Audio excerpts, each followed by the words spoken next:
this here radio and scream. But if you do need that medical attention and my skill set is necessary, right at half of you have a real good chance of survival. Last but not least are those orange things you see above your heads. And we call them things PFDs. Y'all might know them as life preservers or life vests. Life preservers are really the round things. But should they need a rise, I want you to use your eyes and look above your heads and grab one of them orange PFDs. You bring that thing down and insert your hip through the opening. Wrap the cinch cord securely around your waist. Then look up forward through that open hatch or door, as some of you may call it. By the time y'all figured out how to put that life vest on, I'm already out there on the shoreline. You think it's funny, but I'm dead serious. This is a Yo-Holo, not the Titanic. There's no code that says I have to be the last one on, but I'm not gonna be. Folks, I'm 65, overweight, and on blood pressure meds. If I'm running, jumping, or swimming, trust me, something wicked happened. When I first started here, I was kind of shy and reserved. And I got nervous one day, and I went, I'm old, I'm fat, and I'm on drugs. And the trip went downhill from there. There's a whole bunch of white birds over here. Some people say it's a gaggle, but no, it's a gaggle of ducks. But them things over there, that's a flock of ibises. IBIS. They have the orange curved beak, like carrot orange. Oh. This waterway is known as the Silver River. It's a unique one in that every drop of water you see beneath the glass came out of the ground. 123 springs feed us approximately 805 million gallons of water a day. Now, that water's been tested frequently, and the last time it was tested, 98.104% pure.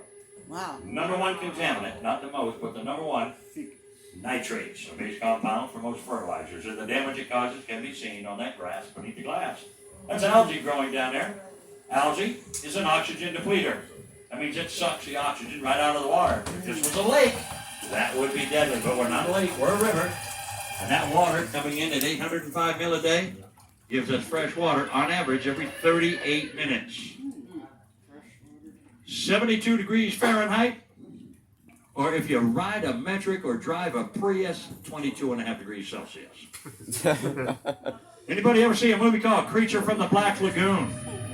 All of the underwater scenes in that iconic 1954 movie were shot right here at Silver Springs. Ooh. The cave you see beneath us is that cavern from it. We call it Creature Cavern. There's a 500,000 gallons of water an hour coming out. You looking at that turtle? Ma'am? Oh. Yes. Turtle. It's a turtle. Yes, turtle. Oh, look. You like turtles? Look at that. Look at that. Super stew. The big fish right there is called a bowfin, and the little ones I call piranha wannabes. They're actually called bluegill. And they are tasty fish, but the only problem with them is, well, no, Oscar feeds them 3 times a day for 51 years. So them things think a green hull is a chuck wagon. They come looking for food. They get too close to my propeller, you get to see a fillet of fish. That is a red and yellow bellied slider down there, a tortuga mediano, a medium-sized turtle. Yeah, they're trying to cure that dependency. They ain't figured out how, and they ain't asking me. Well, they know I still have a 30-year-old living at home, so I pretty well suck at breaking dependency. Why does everybody laugh at that? And y'all are laughing at me. That first spring I showed you is called the Creature Spring. It's a horizontal fracture. This next one is a vertical. Now, if you've been here before, you might have heard it by its old name, because it used to was the bridal chamber. It's about a bride being spurned or scorned at the altar and eternal resting places and all that. We're not allowed to call it that anymore. You can Google it, though. Now, 400,000 gallons an hour, making it the largest in the peninsula. This is the Abyss. Now, I really don't know why they felt the need to change the name of that thing, because if you think about it, bridal chamber and Abyss, they mean the same daggone thing.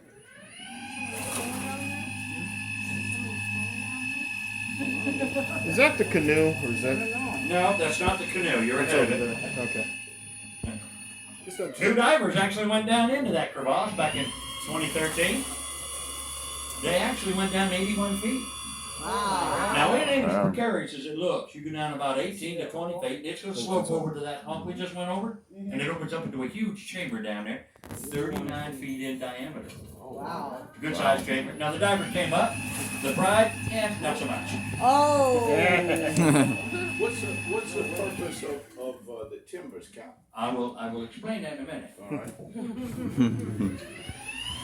Those divers come in here once a month. They were here last week, and what they do is once a month that they come in, they were here and they clean the glass on the bottoms of our boat. They clean the relics, the wreckage, and the statues. Now the wreckage they clean is that wreckage we went over. That is from a barge that caught fire back in 1866. Wow. Back then, this was a lumber mill, and they didn't want the whole place to burn down, so they kicked it off the dock, and here it sits. You'll see some of it as we go. Now, they did something else, too. Every month they come in here, they do one special thing. They pick up trash. Anybody want to guess what the number one piece of trash was they picked up here? Plastic bottles. Who said plastic bottles? No.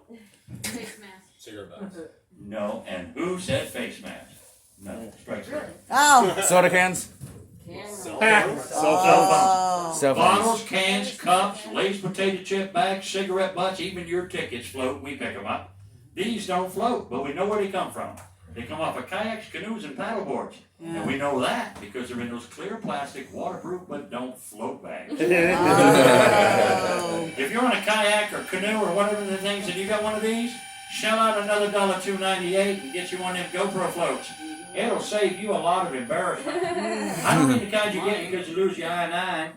I'm talking about the kind you get when we find them because there's some serious pictures on some of these.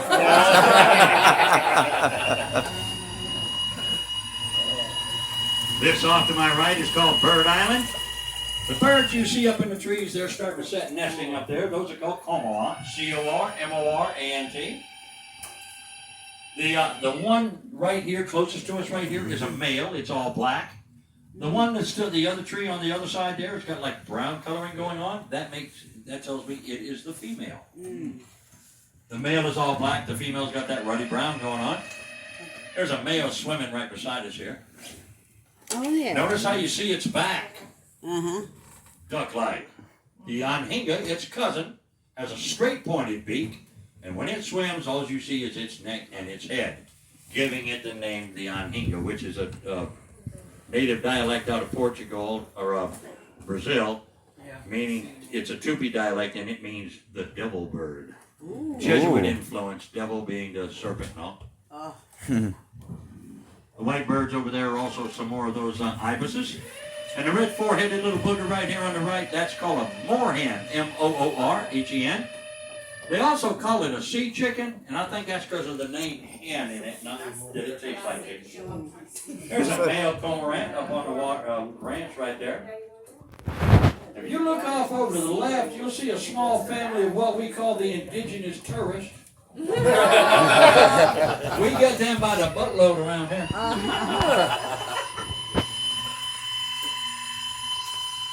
How many of you do kayak or canoe? This is a phenomenal river to kayak on. If you ain't done it, I highly recommend it. I'm not pushing. I don't get a commission or nothing like that. I do it 2 or 3 times a month. It is absolutely phenomenal. See?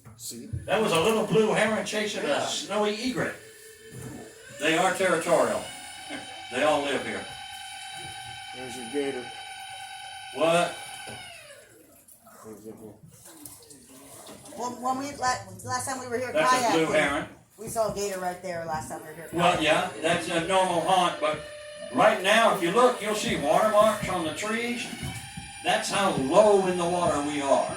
So they've lost a lot of their habitat. There is one off over to my left, but it's so hard to see that I generally don't point it out. And then I get to test everybody's eyesight. It's right there. Oh, this area here is called the Springs of Life. And they call it that because there's 41 of the 123 springs in here. Now, the best part about here is not necessarily the